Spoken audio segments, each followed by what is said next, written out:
mau nanya-nanya ke Om Daniel, gimana sih awal mulanya Tubworks atau yang dulu disebut Fatworks? Setuju nggak Om Anto? Betul. Oke, Om Daniel, coba deh ceritain. Ini awal mulanya bisa ada kayak gini dan Om Daniel terjun tuh gimana tuh? Gini, awalnya kan gue atlet volley. Atlet volley. Atlet volley. Volley lah gue. Nah, Jadi ada di Bandung pun sebenarnya dari atlet volley. awal mulai dari atas. Atlet volley karena gue tinggal di satu daerah di Purwakarta. Nah, Nah, gue masuk ke satu klub di Jakarta, Oke, namanya Maluku, oke. ya kan? Dari Maluku bocor nih bahwa gue anak Jabar. Oh, Ujungnya gue diambil sama Dugi Gustaman, dimasukin salah satu klub baru di Bandung dulu, itu namanya Molten. Sekarang tuh terkenal dengan nama klub volleynya tuh Alko. Ya dulu Molten Alko. Kan nggak ada hubungan Om Daniel sama terus gimana baik? Cuman memang dari mulai gue kecil itu gue sering lihat Yuma, karena Yuma ini kan boleh dibilang partner kerja bokap gue. Om Yuma itu ya? Yuma. Jadi nama ini sebenarnya yang kenal Yuma pertama tuh bukan Dani, tapi bokap. Cuman gue sering ngeliatin karena gue suka otomotif juga, sering ngeliatin kalau dia datang ke rumah bertamu itu dengan Jeep Scottnya, dengan macem-macem lah. Nah, begitu gue berhenti volley dengan alasan karena kecewa lah. Saat itu volley kan kita nggak punya bapak lah. Ini kalau gue ntar bertahan di volley mau jadi apa nih? Kayak gitulah. Nah, gue di Bandung nih. Di Bandung, ujungnya gue Enggak perhatiannya tuh nggak kayak bulu tangkis. Nggak kayak sekarang. Gitu. Kalau sekarang sih oke ya, enak lah. soalnya Wah repot. Masih banyak kepentingan. perkiraan tahun berapa tuh? Tahun 89. 89 ya? Jadi dari situ gue berhenti main volley. Gue karena ngelihat Yuma pengen juga dong. Gue tuh modifikasi mobil dan kebetulan gue seneng Jeep. Jadi gue berhenti main volley, gue tuh main mobil di rumah di Kopo Elok. Di Kopo Elok. Kopo, oke. Nah, gue mulai memodifikasi mobil teman-teman segala macam sampai suatu saat gue nemu satu mobil yang mungkin menurut gue sih biasa ya saat itu karena gue nggak tahu. Cuman ada teman yang nawarin anak Purwakarta, ini ada Chevrolet V8 tapi bukan Chevrolet, kata ini GMC-nya. Gue bingung, gue datangin di Purwakarta deh. Datang punya Pak Haji, ada satu Haji lewat rumah gue malah. Ngelewatin rumah? Ternyata bokap gue tahu, itu punya si Haji ini, datengin aja. Dateng dong gue, perkenalan sama Haji tuh. Gue anak bokap lah, begini. Rayu juga dikasih. Pas gue lihat itu ternyata mobil yang memang gue suka. Jadi GMC Sierra, ya, terus hardtop tuh maksudnya dia fiber, cuman bisa dilepas. Jadi frameless, cuman ketinggal frame kaca doang, gitu kan. Gue bawa pulang ke Bandung, gue dadanin, gue pakai. Sampai suatu saat bokap gue nih datang ke Bandung, kontrol sama nyokap. Lu volley enggak, lu ngebengkel di rumah, berantakan lah rumah kan. Malah sempet ya diributin sekomplek. Tetangga komplain. Berisik. Cuman komplainnya nggak lucu. Jadi itu kan ada Karang Taruna ya, Karang Taruna itu diundang semua satu kelurahan. Cuman gue yang nggak diundang. Gue bilang nih ada apa kan? Udah beres pada rapat, mampir nih teman-teman ke rumah. Jadi rapat apa sih, buat 17-an atau kegiatan? Kagak, gila, rapatin lu kan. Gara-gara mobil-mobil tuh parkir di rumah, mobil gede-gede, terutama kan dari mulai Blazer itu, sehingga kan banyak teman-teman jadi beli lagi 10 lah apa. Kebayang itu segede kalau diesel, lebih lebar mungkin ya. Parkir di jalan komplek, habis jalan orang. Pada komplek. Komplek, jadi harus puter, nggak bisa lewat rumah gua. Wah itu kalau zaman sekarang udah viral. Viral, untung zaman dulu. Yang dulu, nah laporan nyampe ke bokap, ujungnya bokap Bandung.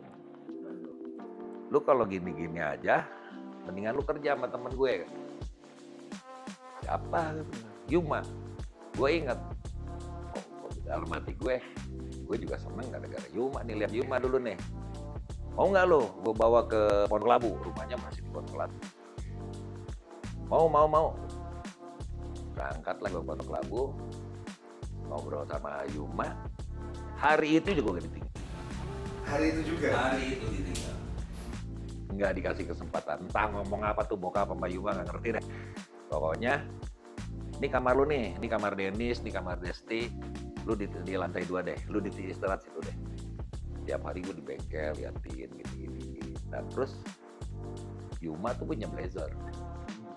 Ya kan? Sama seperti yang gue punya. Kalau dia Chevrolet Blazer, kalau gue GMC Sierra. GMC Sierra Blazer ya, sama kan?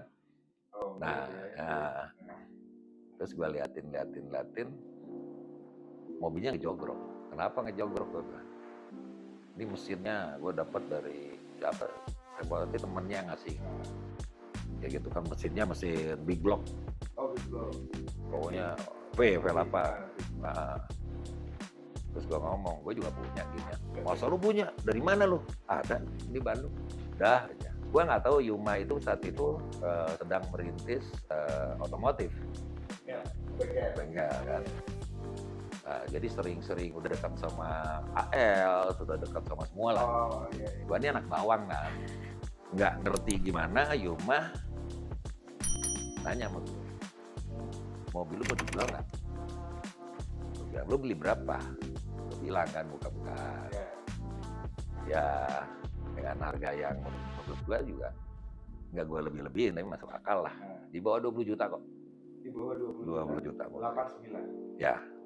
Tadi tahun 90-nya. Oh 90 udah. Nah, gitu. Udahlah, gue lebihin 2 kali lipat. Dia bilang gitu. Pikir lo gak boleh juga nih, buat apa juga gue. Udah lu kerja di sini. Yang gue magang di Yuma.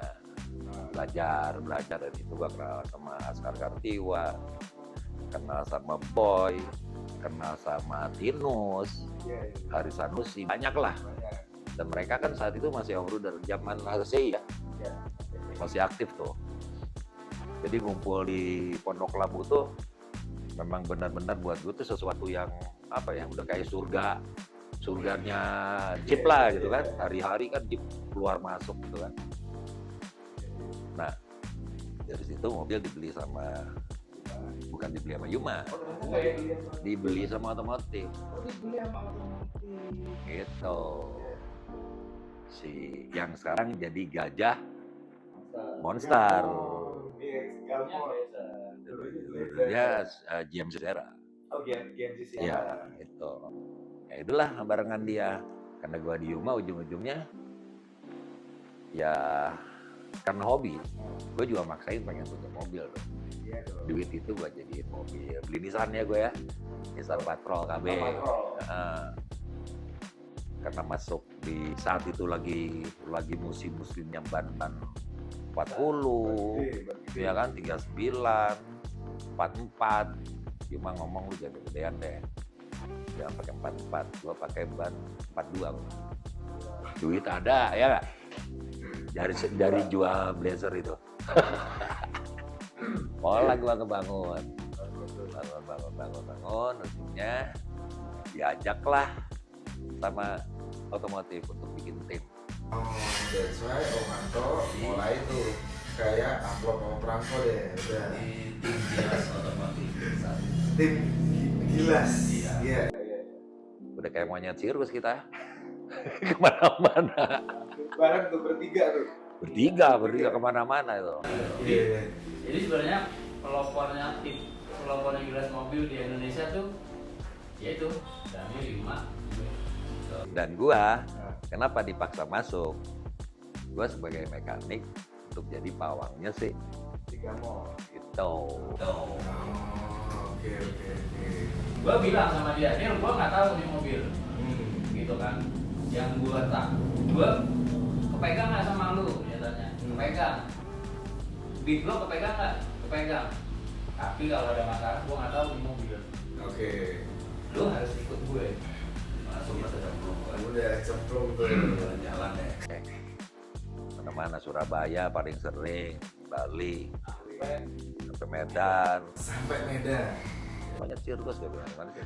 Banyak sih. Jadi dari situ tuh dari atlet, terus mulai gara-gara JMC Sierra udah jebret langsung tuh. Jakarta aktif dan kebetulan gue pengen mandiri. Jadi gue izin, gue pulang ke Bandung, ngebengkel lagi di Bandung. Udah, tapi nggak mungkin dia komplek itu dong. Di komplek itu Mungkin lagi. lebih bener lah. Oh. Ilmu sudah punya, ya kan? Sekarang kan nunggu-nunggu barang, beli ban udah punya channel, udah bisa telepon Roma. Dulu kita tahu Roma motor, ini siapa yang punya? Nah, sekarang kan jadi ketemu Tinus, apa gampang lah. Nah, bengkelnya di Bandung. Balapan mulai rame, saat itu kan ada tim masuk Yuma, masuk tim Jarum Super. Ya kan? 995 lah. Cuma ada 9596. Jadi di Pondok Labu kurang lebih 5 tahunan. Ya, tapi nggak stay selama di sana, bolak-balik on-off aja. Itu dia gua di Kopo itu bikin, dan gua sering awal Yuma balap. Dari situ mulai berpikir bagaimana nih merancang kendaraan yang ringan. Nah, gue masih bolak-balik nih. Oh, masih Bandung, Jakarta gitu. Sampai suatu saat gue punya satu mesin 350. 350. Ya, Chevrolet. V juga. Karena hobi kan ada di rumah aja. Tiba-tiba gue ketemu sama Ronald. Tupamahu, bekas sekarang mungkin udah pensiun ya, pilot Garuda. Datang ke Bandung, dia bilang gini deh, mesin mau dijual berapa? Gue nggak nyebut kan, bingung kan gue juga, karena gue ada keinginan untuk masukin di Nissan mobil itu kan, mesin itu kan. Tadinya mau dimasukin ini kan buat gila. Oh. Cuma V8, Jaing V8, gue 6 silinder, 2.500 lagi, Nissan KB. Oke. Suaranya ngejual. Suaranya nggak Ngejual. Ada cumannya nggak? Ya cuman modal nekat aja.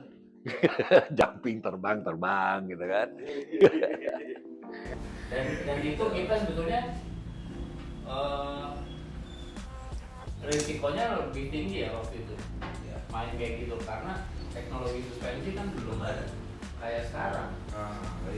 Semuanya masih ada daun operatornya masih yang konvensional paling gaya-gayaan lah. Wah, banyak berjejer.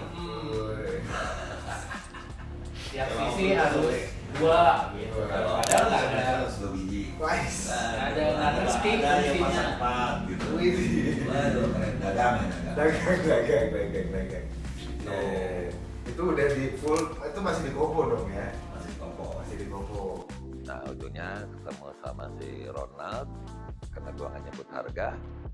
Ronald kasih 1 unit kendaraan, titipan lagi. Oh, Mesin gua ambil, nih gua nitip 1 Scott ke lu, Scott 2, kayak persis kayak Yuma. Nah, malam-malam kan tempat Yuma nih ngaya-ngaya ya berdua, bagusnya ini berat nih, udah nih mobil lu aja nih. Jadi kita belah-belah deh. Kita nggak belajar, modal nekat. sih.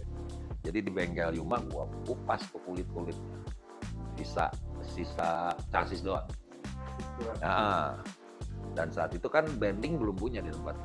Untuk ngebending pipa tuh belum punya. Kita berangkat tuh kalau bikin roba tuh ke Tanwil.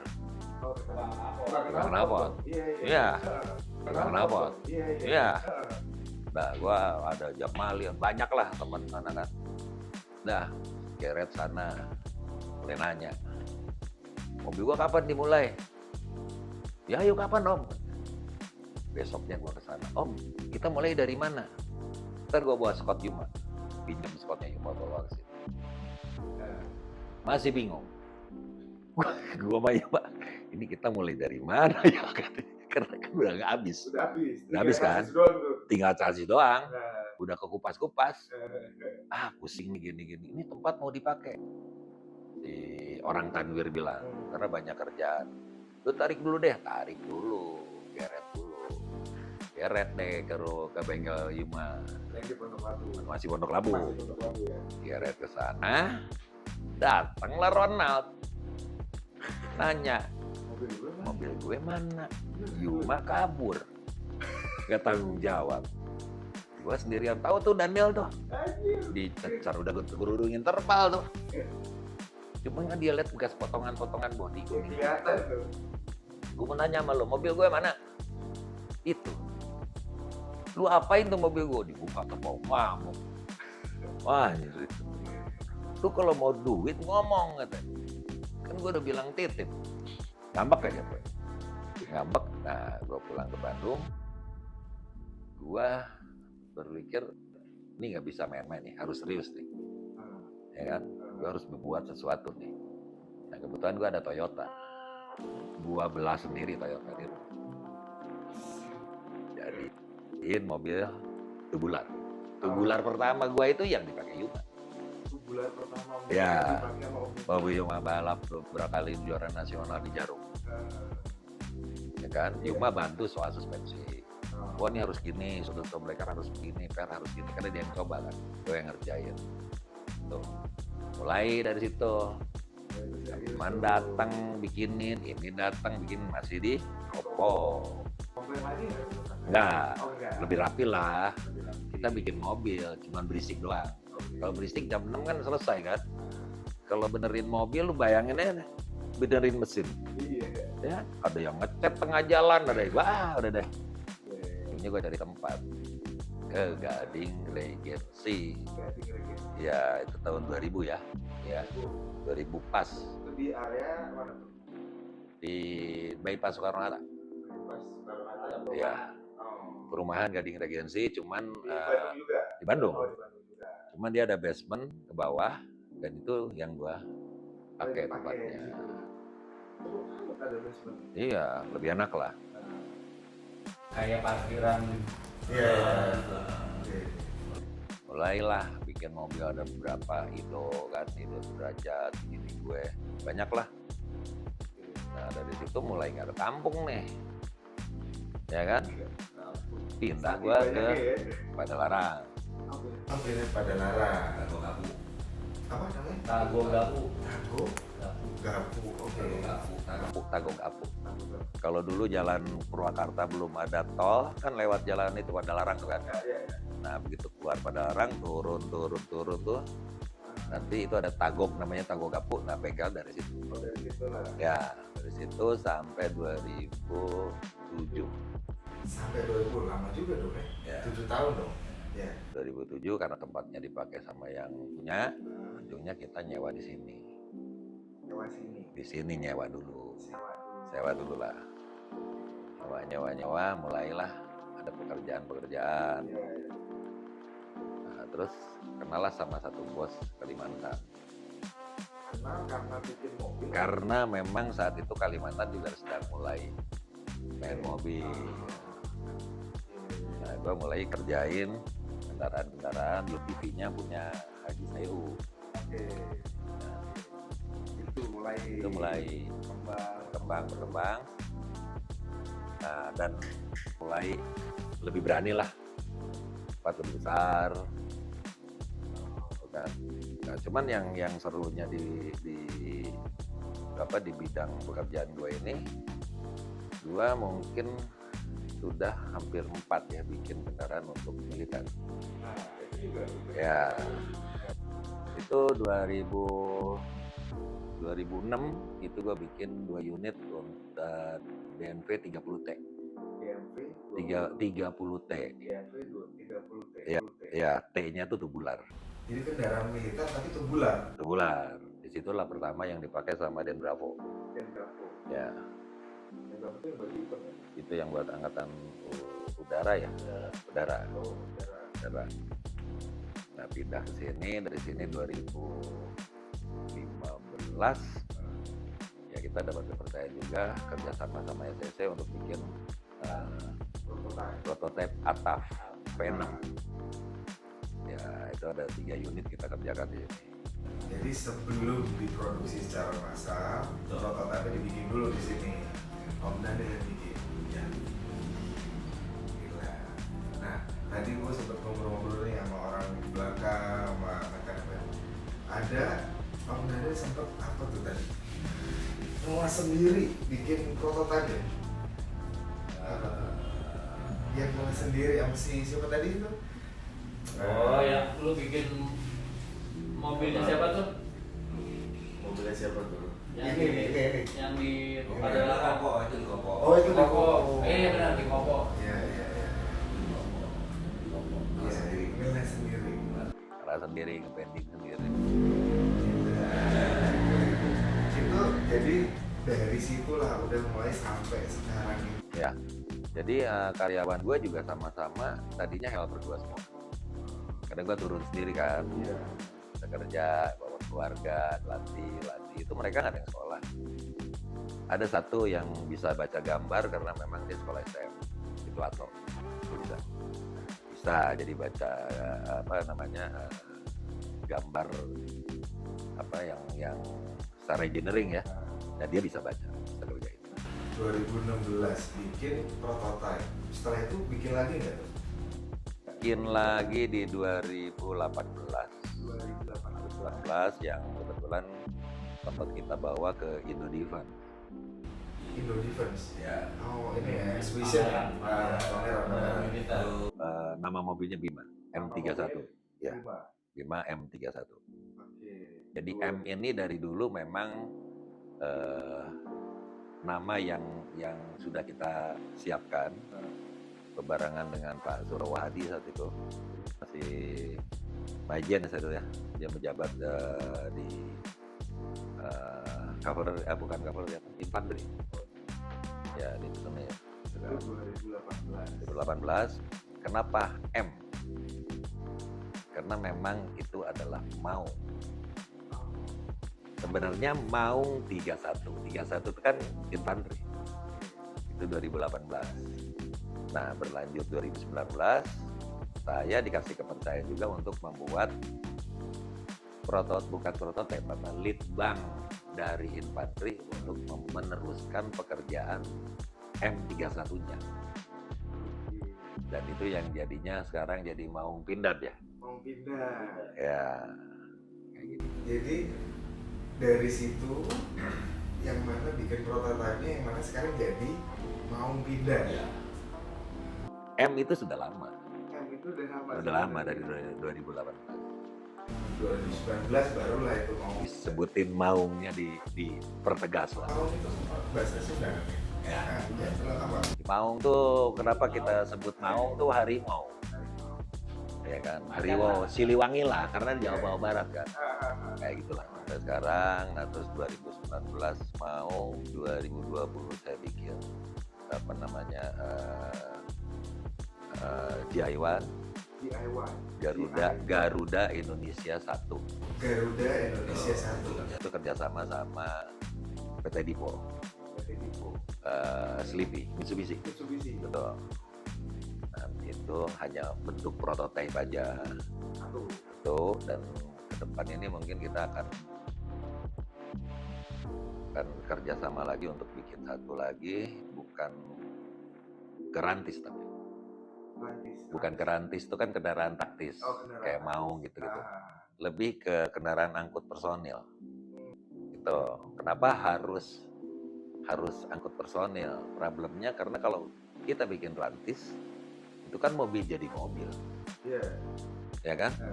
Ada order, anggap aja 10 bulan ini harus kelar, dikasih waktu 5 bulan, nggak akan kelar. Karena dapetin mobilnya 10 unit aja nih nggak akan gampang dapetnya. Oh, nggak gampang. Nggak gampang. Kan? Iya. Kayak gitu, walaupun apa kita kenal sama Mitsubishi juga nggak akan bisa. Karena kan semua dealer kan punya hak. Oh, Ya, jadi rebutan lah mobilnya. Nah ujungnya gue berpikir harus yang memang 100% lokal content. lokal konten. Betul. Dan itu bisa dari surat menyurat kita bisa atur. Kalau sekarang kan surat lahirnya double cabin ya mobil barang dan penumpang. Iya. Bagaimana mau dijadiin sipil jadi mobil penumpang? Iya. Nggak akan mungkin. Nggak bisa. Karena lahirnya barang dan penumpang. Oh, Yang bisa itu kalau 100% lokal content. lokal konten udah dalam artian tuh gimana tuh? Dibikin di Indonesia semua. Baik itu mesin, baik itu Ya. semua total. Sasis segala macam itu kalau diesel kan bisa. Nah kalau kita bikin truk kalau diesel untuk jadiin mobil angkut personil, mobil penumpang kan, ya surat lahirnya pasti mobil penumpang. Seperti Elf kan, Kayak bis kali ya. nah kayak bis kayak gitu lah. Iya, kayak bis. Ya, itu kan basicnya tuh. Nah, Mau jadi truk oke, mau jadi bis oke. Karena dia jual rolling chassis, bisa jual rolling chassis. Nah, Kan Fuso buat bis, copot kabinnya jual rolling chassis nih. udah. Sekarang seri deh, dari bis. Gua lebih ke sana, lebih yang apa namanya, apa ya, masuk logika lah, Iya. ya kan? Kalaupun ada order banyak, kita bisa bikin, bisa ngadain, karena ATPM-nya kan nggak kaku seperti ATPM Jepang yang pegang merek Hilux, Mitsubishi, itu kan kaku kan. Iya. Karena kayak tadi ya, setiap dealer juga pengen ini Iya. apa segala macam. Mudah-mudahan lah. Ya, betul. Semangat terus sebenarnya. Nah, kalau dari Om Anto ada yang mau ditambahin nggak? Kira-kira nih dari perjalanan 89, 90, 95, kemudian 2000 pindah ke apa tuh Tangkok kita tadi ya kan 2007. Nah itu kan itu udah kenal lama tuh pasti kan gara-gara si Gilas itu. Gue sebenarnya ada satu yang gue selalu pengen nanya sama dia. Dia ini kan si Daniel ini kan dia dapat waktu dia mulai bikin mobil rantis. Mobil rantis itu kan kelasnya nggak sembarangan kan? Masih nggak oke. Iya, ngelas mobil nggak usah mobil rantis deh, mobil speed offroad aja untuk offroad itu kan ngelasnya nggak sembarangan. Nah, yang gue tahu dia ini punya sertifikat ngelas. Gue bukan mau ini, tapi barangkali salah satu yang terbaik di sini. Daniel ini. Nah, gue pengen tahu lu dapat dari mana? Jadi di proyek DMV 30T itu mengharuskan, itu kan standar aircraft ya, PTDI kan. Iso lah model-model. Ya, karena kan itu yang mengeluarkan apa DMV 30T itu kan PTDI. Oh, oke. Jadi dia bikin kendaraan militer, itulah. Dan itu memang benar dari mulai saya belajar material, harness material, bagaimana cara pengelasan yang baik supaya tidak terjadi stres material. Nah, jadi dari mulai material, saya belajar bagaimana membeli material yang bersertifikat. Kan? Kan lu datang ke toko, Pak, saya mau beli pipa ini, sertifikatnya mana? Nggak akan ada. Kan? Di situ Banyak belajar, jadi gimana caranya gini supaya dapat sertifikat ini. Nah, terus dapat itunya dari mana? Artinya kan lu berarti diuji dulu dong sampai dari Iya, kalaupun diuji. kayak kita sekolah gitu kan. Betul. Dan Ujian. Kalau ngelas bukan dari PTDI, saya dapat dari orangnya Akai, Oh, dari orangnya Medco. Oh, orang Medco. Medco itu di Bukannya Henry apa main bisa ini. dimengerti kenapa tukang las drilling sama tukang las Pertamina pipa itu nggak main-main gitu. Nah, Oh iya, nggak mungkin nggak boleh bocor. nggak boleh bocor dan nggak boleh salah. Sederhana sebenarnya. Gue ilmu dapat dari weldernya Medco itu sederhana sekali.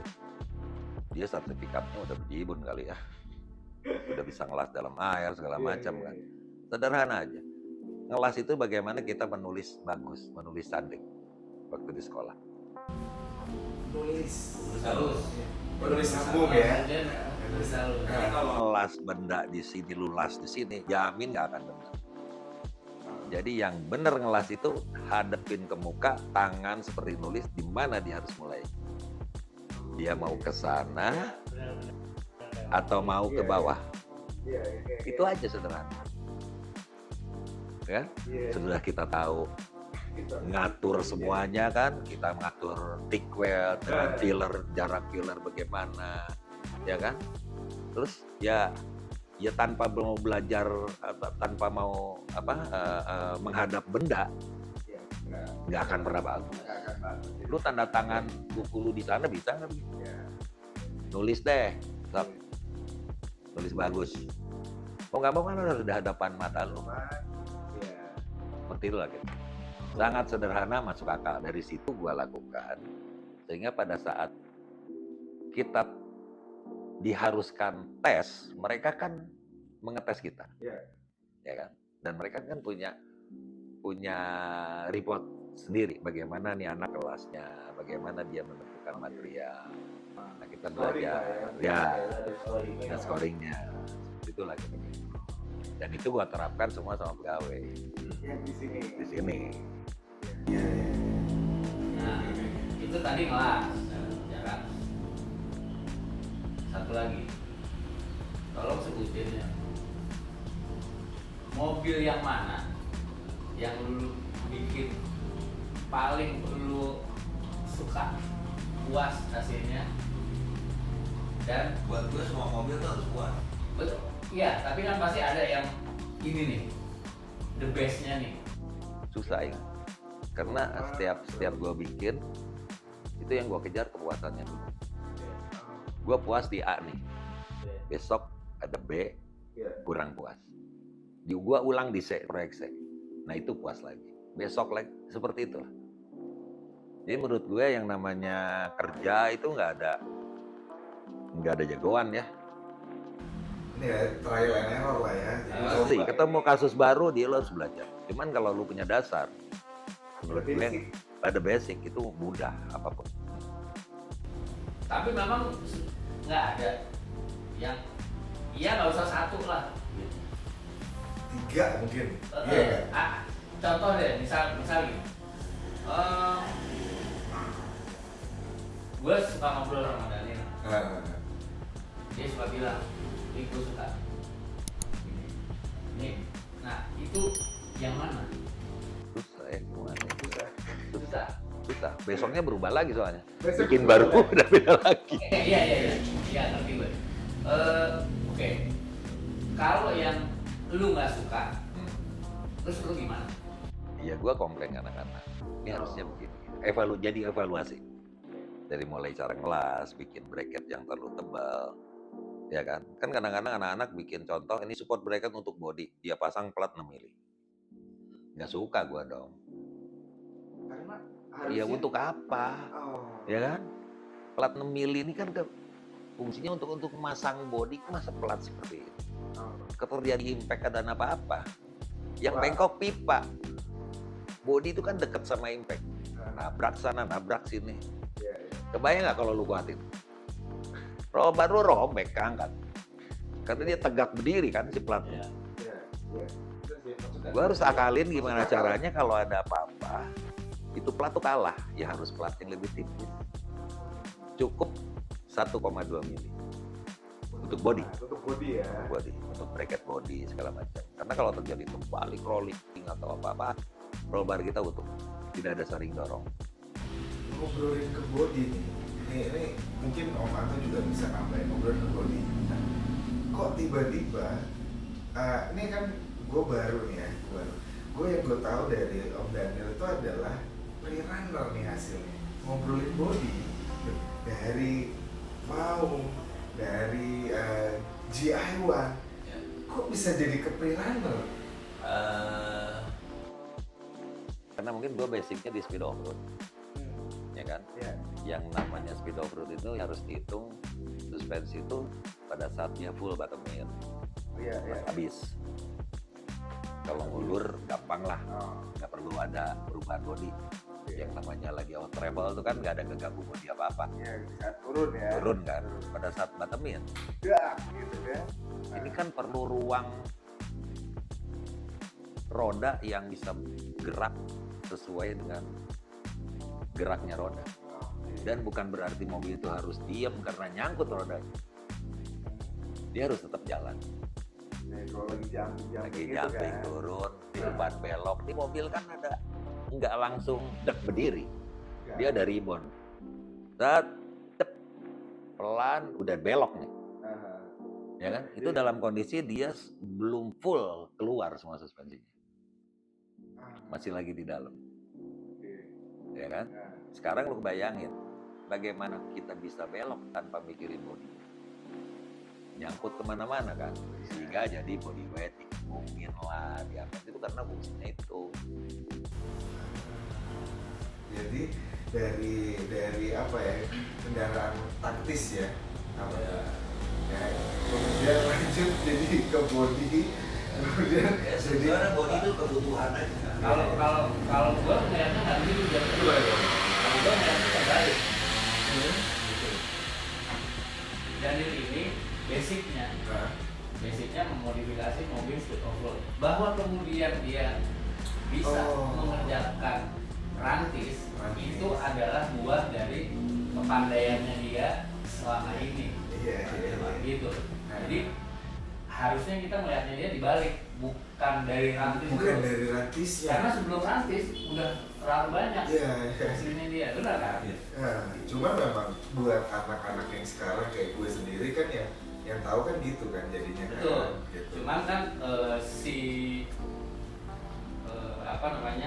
yang punya proyek rantis ini yang bolehlah kita bilang angkatan, Nah, dia pasti ngeliat kan. iya. Oh si Daniel tuh pintar di bidang ini nih, cobalah kita manfaatkan. Yang gua tahu orang kayak Daniel dimintain bikin rantis di kita banyak, Oh gitu. banyak. Sebenarnya banyak. Benar kan ya? Betul. Jadi sebenarnya gini, contoh ada orang mau bikin mobil sama gue, Ya. gue nggak langsung, oke masuk, hitungan sekian nggak. Lo harus berani komunikasi sama gue, kita diskusi, habiskan dulu waktunya di diskusi, baru kita mulai pekerjaannya. Iya. Karena jangan sampai nanti mobil itu sesudah jadi diobok-obok, dibongkar lagi. Gue dibayar sama lu sekali, ya. Terus kerjaannya 4 kali, mau siapa yang bayar pokoknya gue. Ya? Benar.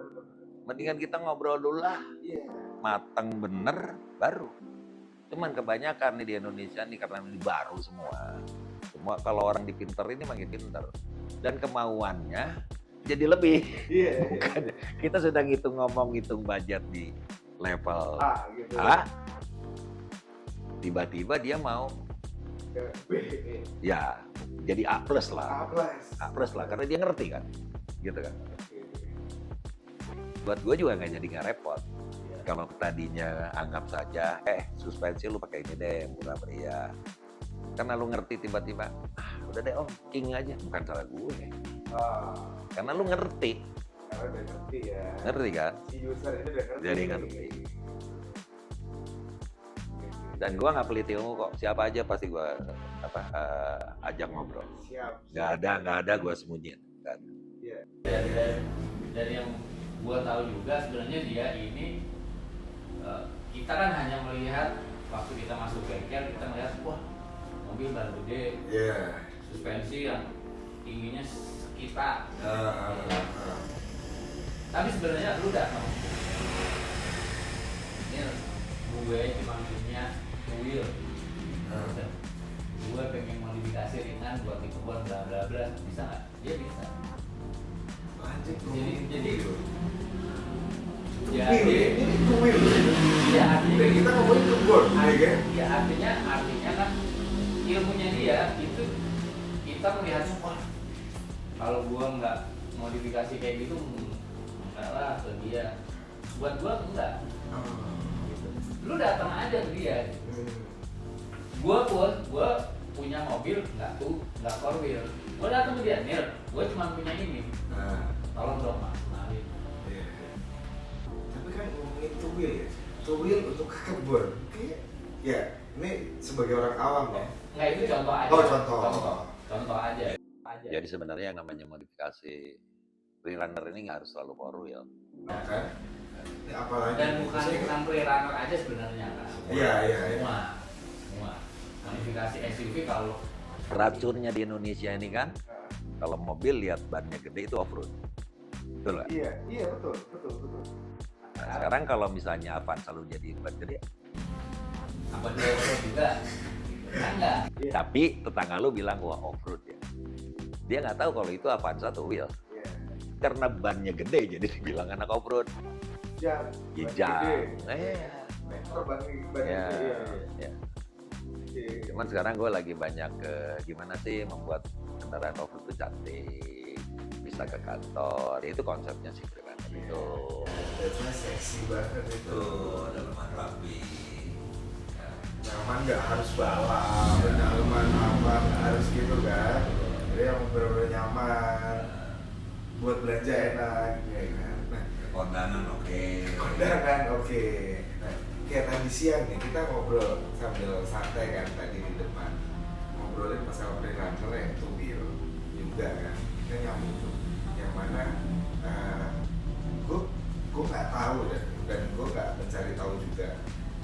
Sebenarnya basic freelancer itu yang ada di luar kayak bahas ribu itu kayak Ya. tadi kita sempat ngomong tuh Betul tuh ya. Sebenarnya gini. Apapun itu mainannya, itu balik lagi penyelenggara event yang ada Ya. di Indonesia ini. Kalau penyelenggara event selalu bicara off road itu four wheel, ya freerunnernya nggak akan pernah hidup. Mereka hidup karena memang di Amerika yang namanya balapan bahas ribu Iya. atau apa itu rata-rata two wheel semua. Two wheel.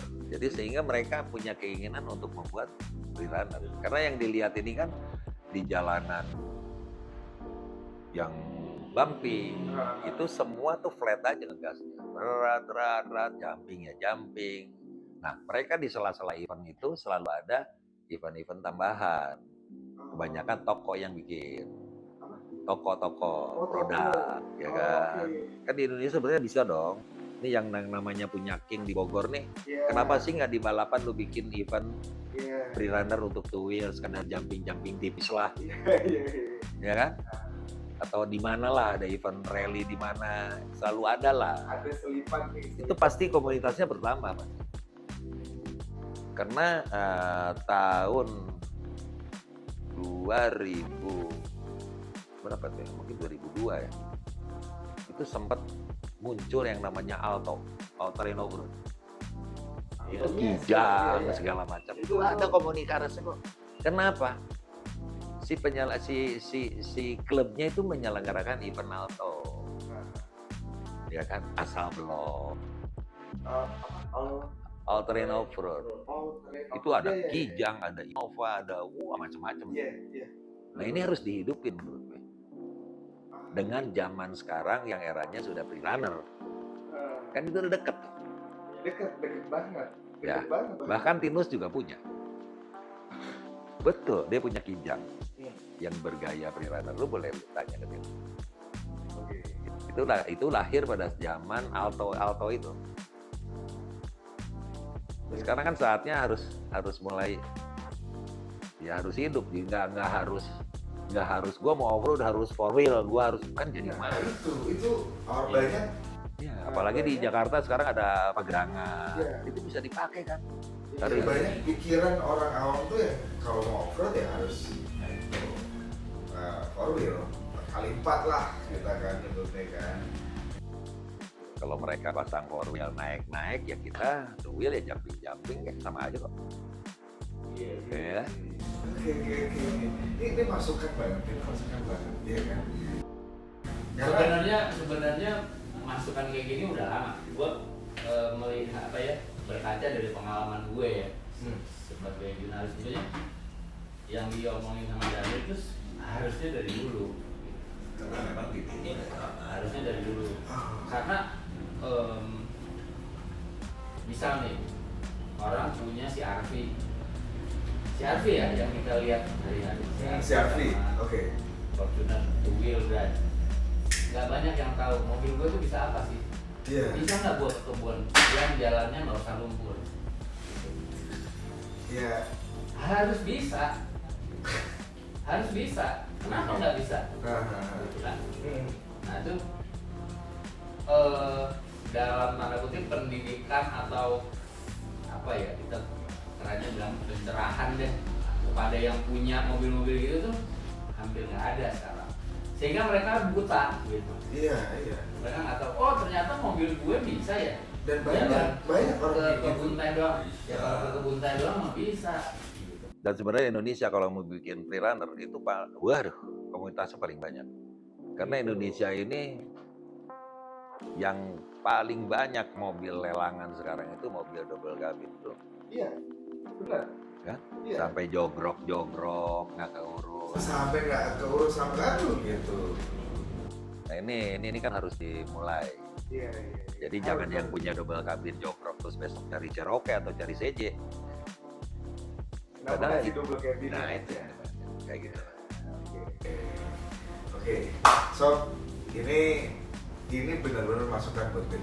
Sekali lagi ya, buat kalian yang belum tahu, Om Anto ini adalah mantan wartawan senior dari otomotif. Koreksi Om kalau salah ya.